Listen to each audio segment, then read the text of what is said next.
Kalian masih ingat kan? Megawati pernah berjanji, kalau misalnya ada salah satu dari anak buah saya ini diangkat KPK, maka saya akan datang langsung. Gak ada yang berani, nggak berani. Saya bilang, kalau Hasto itu ditangkap, saya datang. Ya, saya nggak bohong.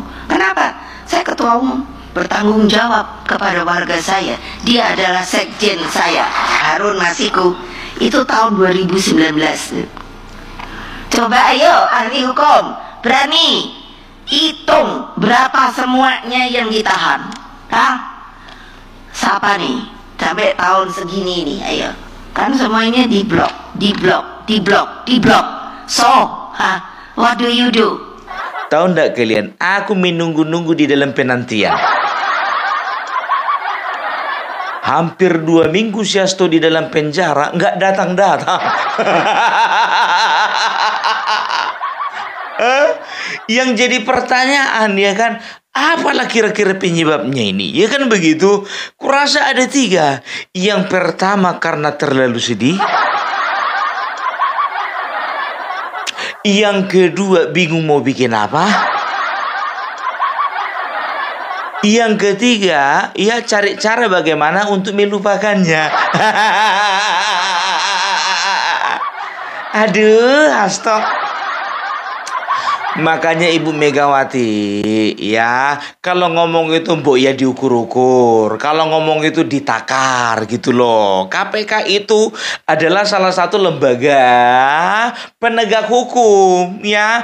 Memang betul seperti yang sampean katakan itu, ya, bahwasanya KPK itu saya yang bikin. Tapi masalahnya sekarang presidennya bukan sampean. Tok, ganjel tok. Wes 2 minggu tok. Piye? Aduh. Dan tahu ndak kalian, bukannya datang ke KPK menjenguk si Hasto, malah sekarang Megawati dengar-dengar kabar sudah ancang-ancang mencari penggantinya si Hasto. Padahal kemarin waktu Hasto ditangkap, apa katanya? Juru bicara, bukan juru bicara sih, tapi dikatakan elit PDIP mengatakan bahwasanya kita tetap satu komando, tidak ada mencari pengganti Hasto. Komando dipimpin langsung sama Ibu Ketum. Rupanya berseliweranlah kabar tadi, ada 2 calonnya. Yang pertama Ahmad Barasa, yang satu lagi Roni Talapesi, pengacaranya. Aduh. Secepat itu ya, Tok. Mereka melupakanmu. Padahal selama ini kau yang teriak-teriak demokrasi, supremasi hukum, berbuat untuk rakyat. Dan tahu kalian, pasca penangkapannya si Hasto, kalian masih dengar nggak suaranya Deddy Sitorus? Dengar, tapi pelan. Kalian masih dengar nggak suaranya Diana Pitupulu? Dengar, tapi sayup-sayup. Masih dengar nggak suaranya Guntur Romli? Yang mengatakan katanya penangkapannya Hasto ini adalah pengalihan isu. Masih ingat aku yang dibilangnya kemarin? Oh, pemeriksaan KPK terhadap penggeledahan KPK terhadap rumahnya Hasto itu adalah pengalihan isu dari Osisi Arfi. Guntur Romli, wak gondrong.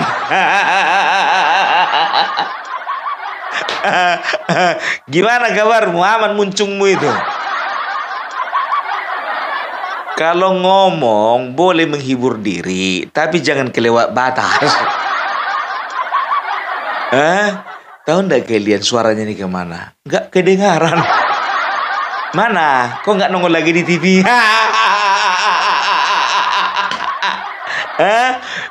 Begitu juga itu siapa namanya si Aryo Seno, juru bicara PDIP, juru bicara PDIP. Mana suaranya Aryo Seno?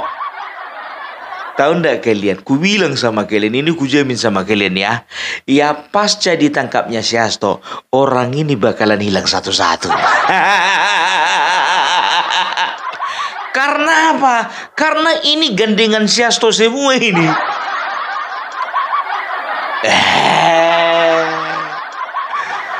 Coba sekarang biar tahu kalian, yang tampil di permukaan, yang tampil kemana-mana sekarang, Puan Maharani. Kemarin biar tahu kalian, Puan Maharani ketika ada acara waktu itu, waktu hadir Bapak Prabowo, hadir juga Bapak Jokowi, hadir juga Bapak SBY, dia salami satu-satu.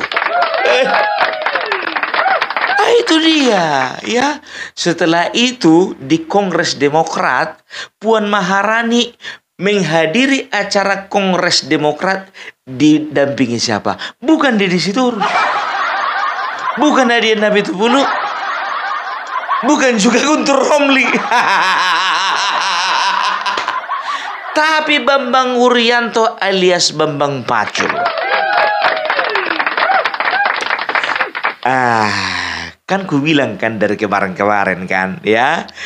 Ini kelompok-kelompok yang bukan pro lah ku bilang, yang santun kepada Bapak Jokowi, yang bisa dikatakan kelompok-kelompok yang ya sampai sekarang masih menjaga silaturahmi dengan Bapak Jokowi. Mereka ini berdoa supaya Hasto bisa ditangkap sebelum Kongres. Akhirnya doa mereka terjawab. Ingat, ini bukan doaku, doa mereka. Karena apa? Secara politik biar tahu kalian ya, di dalam tubuh PDIP selama ini yang pegang kontrol itu Hasto dan bersama juga dengan kawan-kawannya. Coba kalian perhatikan, waktu Hasto belum pakai rompi oranye, ya, belum pakai baju Shopee. Ya, ada pernah kalian dengar Mbak Puan Maharani contohnya berkomentar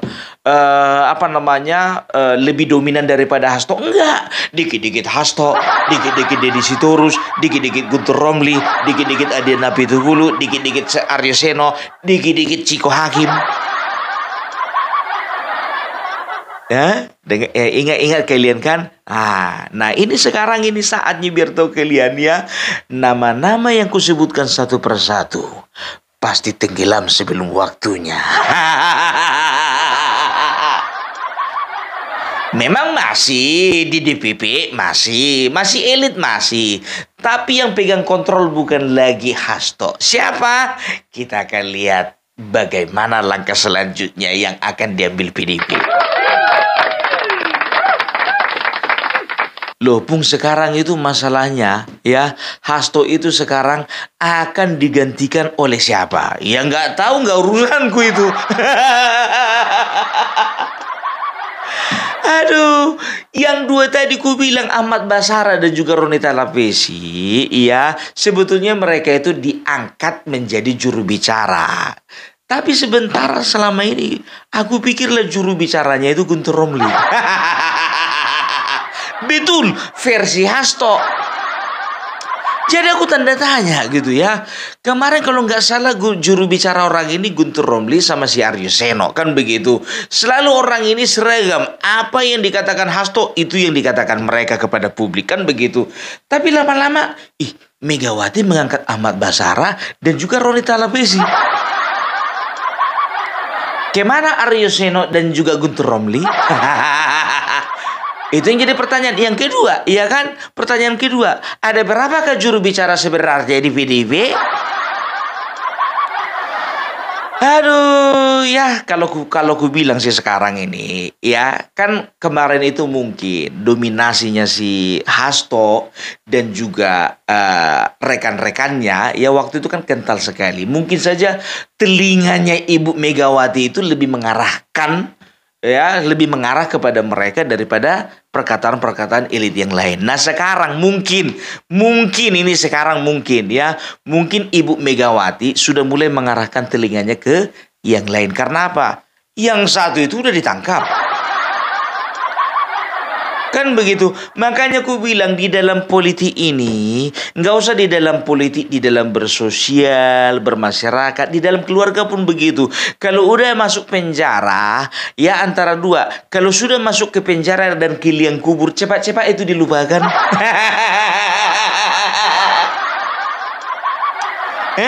Coba bayangkan kalian. Apa anda yakin kalian Ibu Megawati berkomunikasi dengan Puan Maharani? Mungkin dulu ibu Megawati, sebelah kanan Puan, sebelah kiri Hasto, kan begitu. Wah, ini omongan si Hasto terus masuk. Jadi omongannya Ibu Puan ini ya bisa dikatakan ya cuma 10-15%, kan begitu.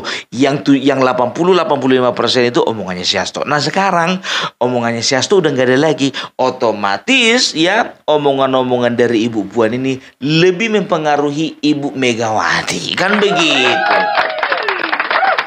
Ini menurut gambaranku, kan begitu. Kalau bicara tentang Ahmad Basara ya, kalau ku cek ini memang dia ini agak berprestasi lah, lumayan berprestasi. Tapi kalau untuk Roni Talapesi itu, ia berprestasinya waktu kasus Sambo kemarin. Kalau nggak salah waktu dia menjadi pengacaranya Baradae. Gitu dia. Atau begini, Roni Talapesi ini sebetulnya udah tahu sebetulnya Hasto ini nggak bakalan bisa bebas. Tapi seolah-olah dicitrakan lah sebetulnya, seolah-olah dia itu memang betul-betul membela habis. Jadi kalau ku tengok makin ke sini, ini PDIP ya sepertinya ya sebelum Kongres mereka sudah mempersiapkan ya nama-nama ya siapa yang akan menjadi sekjen dan siapa yang akan menjadi ketua-ketua DPP, kan begitu. Kalau untuk ketua umum jangan diharapkan nama yang lain selain Megawati. Dan nanti aku mohon untuk PDIP jangan katakan itu adalah kehendak rakyat. Ya, kalau aku bukan orang yang gak pernah berorganisasi, aku 3 organisasiku biar tahu kalian. Biasanya kalau pendiri itu sampai mati pun kalau bisa dia jadi ketua umum.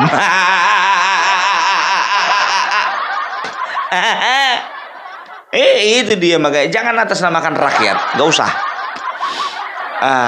Ya kami nggak bisa dibodoh-bodohi, apalagi hubung Parbella. Ya kalau ketua umum sudah pasti. Tapi nanti akan ada nama-nama baru. Akan ada refreshment seperti di PDIP. Ikut tepuk tangan kau, Bung. Ada rencana ya, Bung? Nggak ada. Sedangkan sampai sekarang pun juga biar tahu kalian ada Perindro, ada Gerindra, dan ada beberapa partai yang ngajak aku. Ku bilang aku absen dulu. Absen. Aku mau jadi netral. Mudah-mudahan setelah jadi netral 2 tahun lagi jadi kangen band.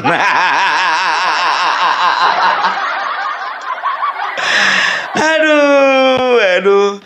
Jadi kita bisa lihat ya. Kita melihat nih bagaimana pergerakan di dalam tim PDIP sendiri ya.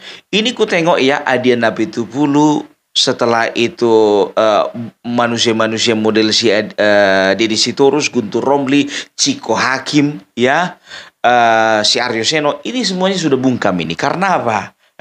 Udah nggak ada lagi komandannya. Plus 1 tahu kalian siapa? Denny Siregar.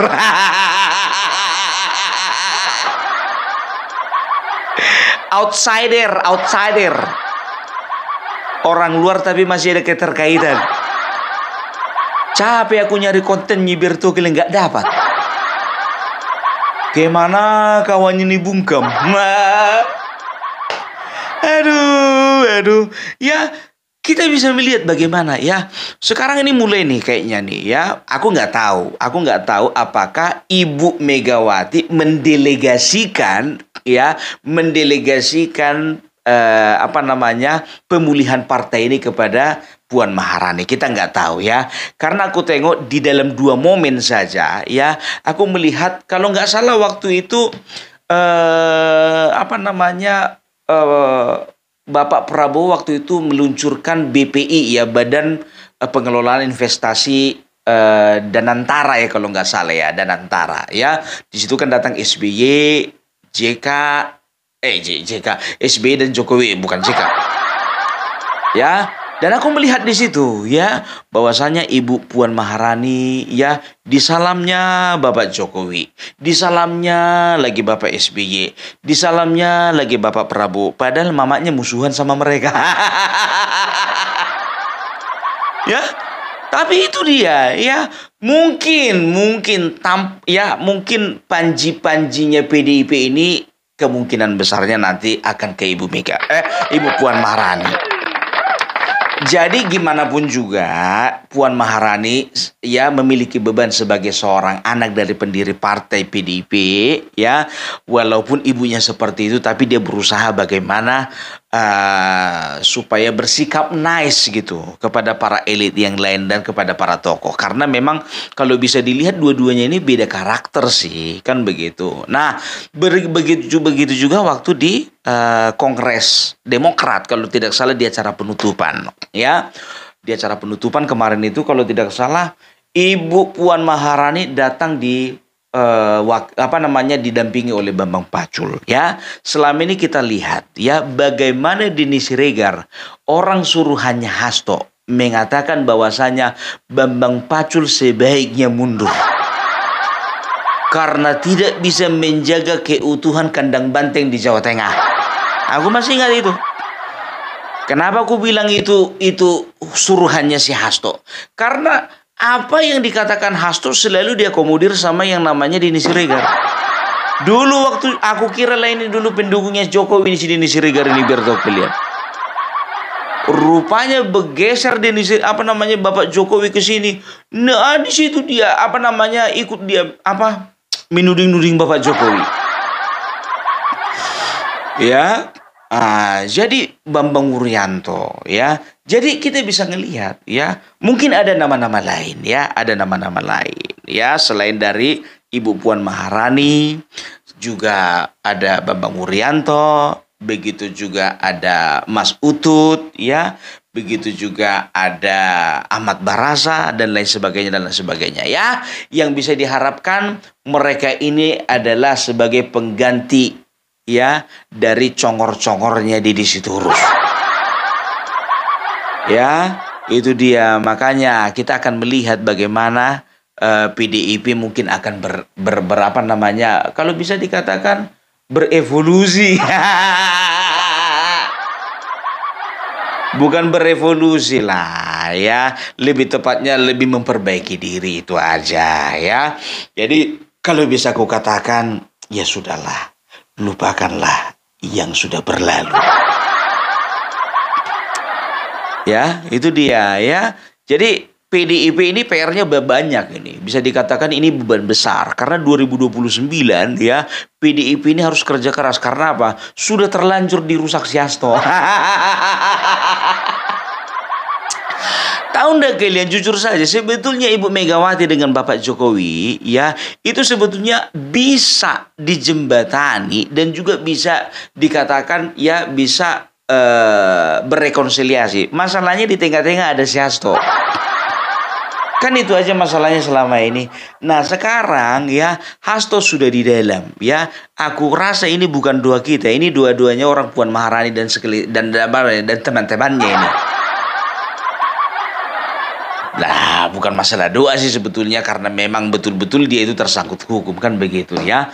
Nah, jadi bisa dikatakan ya, kalau misalnya PDIP berbenah diri, jujur aja lo aku bilang ya, kalau untuk juara 1 kayaknya nggak mungkin lagi.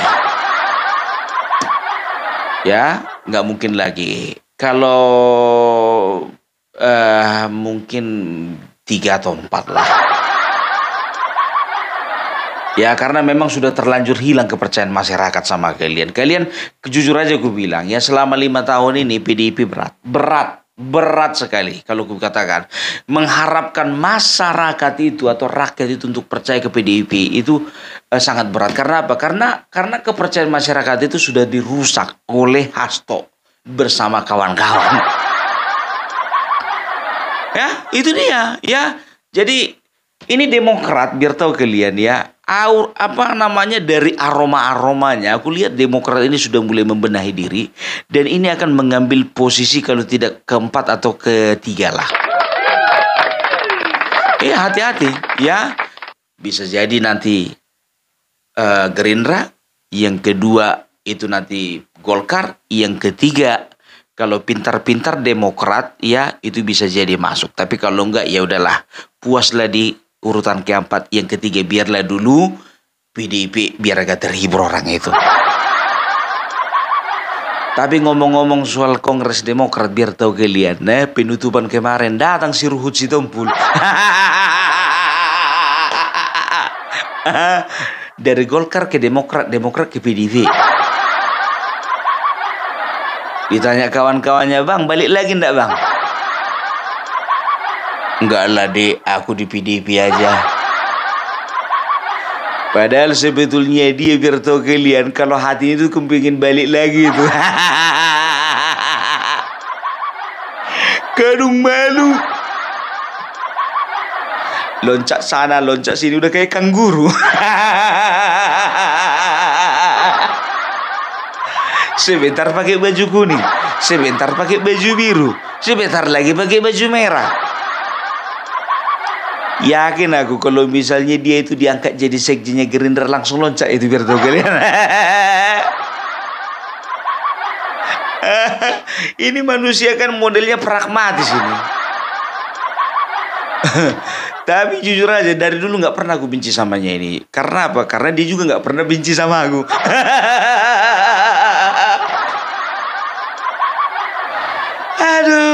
Aduh. Jadi itulah ya. Jadi itulah dulu dari Opung Parbelak ya. Ini adalah gambaran PDIP ya setelah ditinggal si Hasto. Jadi kalau aku bilang sebetulnya ya, ada dua orang yang gampang dilupakan. Masuk penjara sama masuk liang kubur.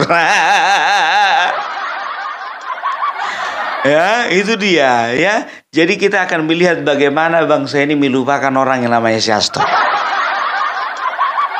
Dan begitu juga PDIP udah gerah sama si Hasto. Karena gini, ku tengok nyambung lagi nih. Ya, karena gini ya, seperti contohnya ya Pramono Anung ya kan, orang-orang lama PDIP ya, dia itu kan sekjen PDIP 2005-2010 ya. Bisa dikatakan ya sampai saat ini Pramono Anung itu tetap menjaga bagaimana supaya PDIP itu tetap bermarwah, kan begitu. Kita nggak menutup kemungkinan apakah mungkin juga Pramono Anung menjadi sekjen, tapi nggak mungkin lah dia gubernur. Makanya aku bilang kalau misalnya gak jadi gubernur dia, jujur aja aku bilang lebih pilih aku si Pramono Anung menjadi sekjen, ketua umumnya Ibu Puan Maharani.